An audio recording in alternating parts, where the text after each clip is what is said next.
राज्यसभा जिल्ह्यात विधानसभेच्या निवडणुका होऊ घातल्या आहेत। दिनांक 20 नोव्हेंबरला राज्यात एकाच टप्प्यात मतदान होणार आहे।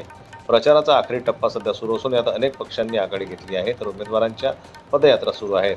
वंचित बहुजन आघाडीचे नेते प्रकाश आंबेडकर यांची जाहीर सभा दिनांक 15 नोव्हेंबर रोजी दुपारी 3 वाजता गाडगे महाराज प्रांगण गाडगेनगर येथे आयोजित केली आहे। या संदर्भात बडनेरा मतदारसंघाच्या बहुजन वंचित आघाडीच्या उमेदवार सौ लीना घनश्याम ढोले पाटील यांनी माहिती दिली।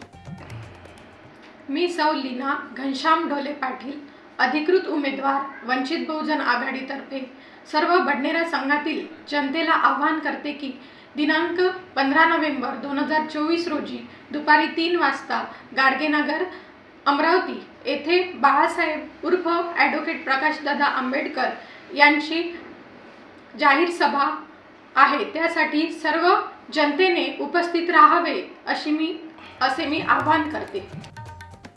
प्रकाश आंबेडकर यांची निवडणुकीदरम्यान ही पहिली जिल्ह्याची सभा आहे। जिल्ह्यातील विधानसभा उमेदवाराच्या प्रचारार्थ ते अमरावतीला येत आहेत।